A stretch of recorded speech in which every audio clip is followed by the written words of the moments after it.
All right, what is going on, guys? We are back and we are learning about stalls this time, apparently.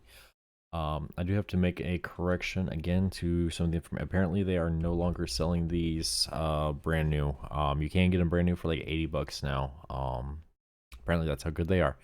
Whenever I bought mine, it was free, or not free, but it was brand new on Amazon Prime beginning of this year. It was literally back in February for 40 bucks. Now they still have them for 40 bucks on there, but you're gonna have to wait on the shipment. You know, they might be used or something like that. So if you guys are interested in getting one of these, even if it pays, you have to pay a little bit more, then I'm gonna leave it up on the my gear that I'm using because I still do like it. But there are better options out there for the same price if you're gonna wind up paying 80 bucks. So I'm gonna leave it up on the my gear until I get something better. But um yeah, they've gone up in price, so it is what it is. We are going to start learning about stalls now.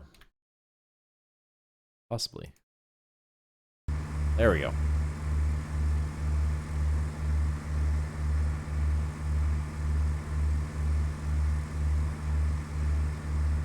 A stall in an airplane is not the same thing as when the engine in your car stalls, and about the only thing they have in common is the name.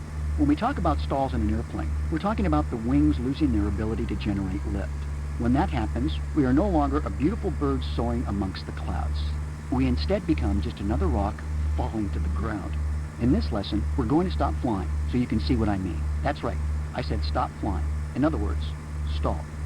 As you recall from your ground school reading, wings generate lift because the air flows smoothly across the top of them. When the angle the wings are making relative to the air they are traveling through exceeds the critical angle of attack, the air can no longer flow smoothly across the top. As the wing approaches this critical angle of attack, the air begins to become turbulent. In a real airplane, we feel this turbulent air as bumpiness. Manufacturers put devices on airplanes to help us know when we are approaching the critical angle of attack. In this airplane, there's a horn that sounds. The horn sounds prior to the critical angle of attack as a warning before the stall happens. In this simulator, the word stall also appears on the screen to help us more. When the wing reaches the critical angle of attack, the wing can no longer generate lift and the nose of the airplane drops. This is the stall. When the wing is stalled, it's not flying, it's dropping. Remember, the stall is a function of angle of attack, not airspeed. Your airplane can stall at any airspeed if it exceeds the critical angle of attack. When we practice a stall, we'll purposely stall the airplane to practice the correct technique for recovering from a stall.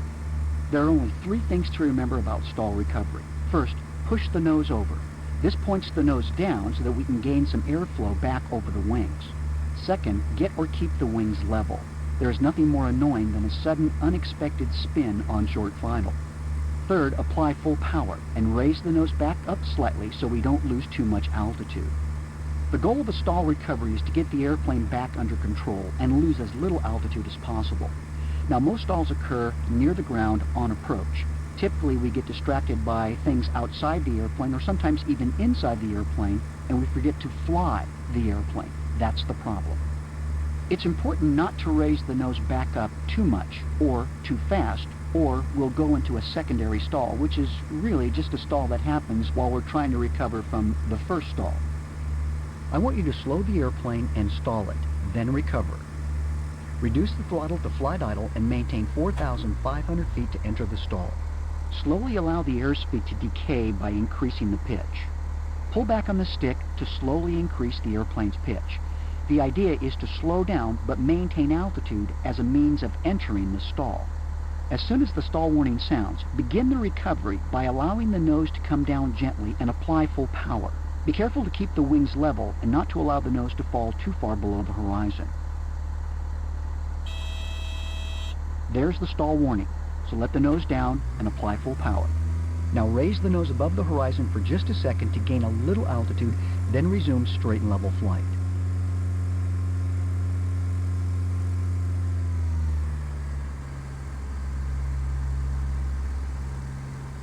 Speed up. Push the throttle in more. Push the throttle in more. Sorry, I thought we were going back to straight and level flight, but he apparently wants me to gain more altitude again, so we'll go back to Push forward on the stick. this altitude increases to 100 knots. Okay. Congratulations, you did your first unassisted stall recovery. What happens if you stall with full power already applied? Let's say that you've just lifted off from an airport and are climbing with full power, as you normally do in an airplane. Suddenly, you find a big bumblebee in the cockpit. You're distracted and forget to fly the airplane as you swat the critter with both hands. Of course, all your flailing in the air means you're not paying attention to the airplane and it stalls. This is known as a departure stall. What do? Simple. Reduce the wing's angle of attack to less than its critical value.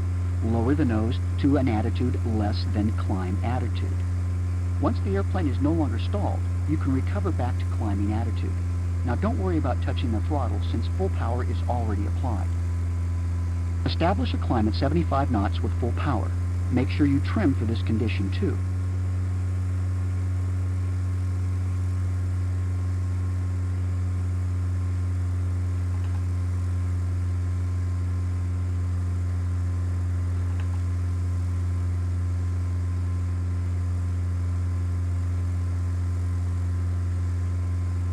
Lots of Slow down. turbulence.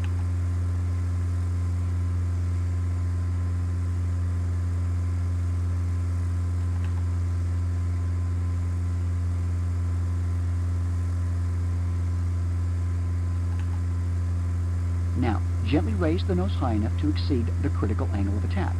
This simulates the attitude the airplane may default to when you're distracted. You'll know when the airplane stalls because the stall horn activates and the word stall appears. The airplane begins to pitch forward. All right, raise the nose.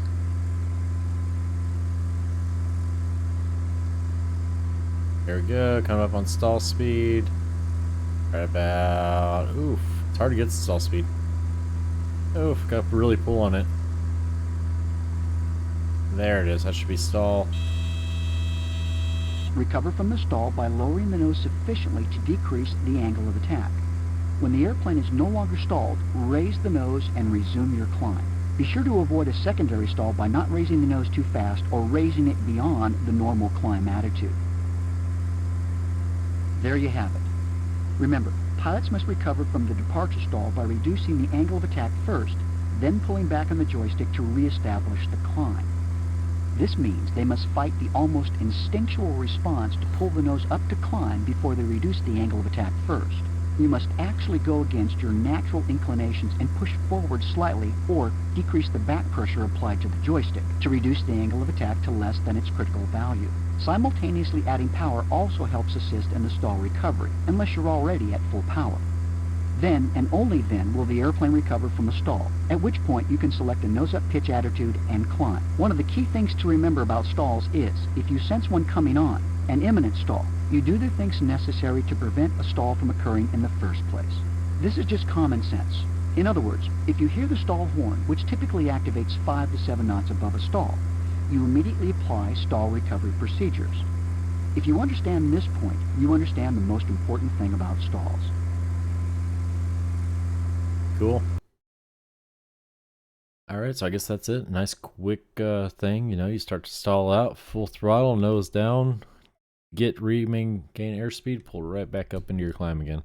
Alright, that's going to have it done. Like I said, I'll leave this on there if you guys want to check it out. But like I said, it's not the same price it used to be.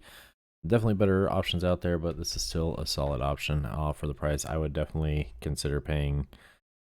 I mean, yeah, I don't know that I'd pay $80 for this. I got it for $40, so I'm going to leave it on there. If you can find a good deal on it, definitely get it. If not, I'll look for something else. Other than that, guys, thank you so much for watching. Hugs and shit. Be good to each other, be good to yourselves, and I'll see you in the next one. Thanks for watching. Don't forget to like, subscribe, and ring the bell. After you have done that, check out foxtrotdeltausn.com. You can check out all the awesome offers from our partners. You can join the Patreon and see videos up to 7 days before they're released on YouTube. But wait, there's more. The merch store has something for everyone. Well, I think that was long enough of an ad. See you in the next one.